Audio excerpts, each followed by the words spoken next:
স্বাধীনতা দিবস? কিসের স্বাধীনতা? যে দেশে আজও বাড়ির বাইরে যাওয়ার আগে কোনো একটা মেয়েকে হাজার কিছু মাত্রার মধ্যে রাখতে হয়, সেই দেশে কিসের স্বাধীনতা দিবস? যেই দেশে কোনো মেয়েকে পাশবিক বর্বরতার শিকার হওয়ার পরও প্রথমে তার মধ্যেই কিছুক্ষণ দূরে করার চেষ্টা করা হয়, সেই দেশে কিসের স্বাধীনতা দিবস? এর কোনো মেয়ে একা রাত্রিবেলা বাড়ির বাইরে নিজেকে আনসেফ ফিল করলে তাকে প্রথমেই প্রশ্ন করা হয় রাত্রিবেলা একা বাড়ির বাইরে সে কি করছিল, সেই দেশে কিসের স্বাধীনতা দিবস? এই দেশে যৌন নির্যাতন, শারীরিক অত্যাচার কিংবা খুনের পরও শুধুমাত্র পদের জোরে, টাকার জোরে দোষীরা নিজেদেরকে সেফ করে রাখতে পারে, সেই দেশে কিসের স্বাধীনতা দিবস?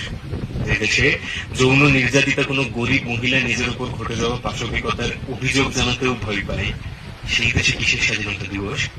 যে দেশে সিস্টেমের মধ্যে কিছু মানুষকে টাকার বিনিময়ে খুব সহজেই কিনে ফেলা যায়, সেই দেশে কিসের স্বাধীনতা দিবস?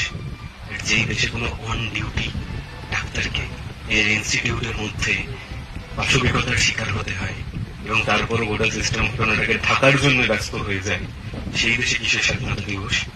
আমরা স্বাধীন মানুষ হিসেবে ব্যর্থ, স্বাধীন দেশ হিসেবে ব্যর্থ, স্বাধীন সমাজ হিসেবে ব্যর্থ।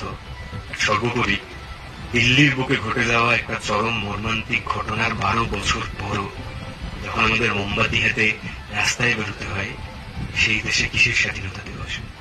আগে স্বাধীন হই, তারপর স্বাধীনতা দিবস।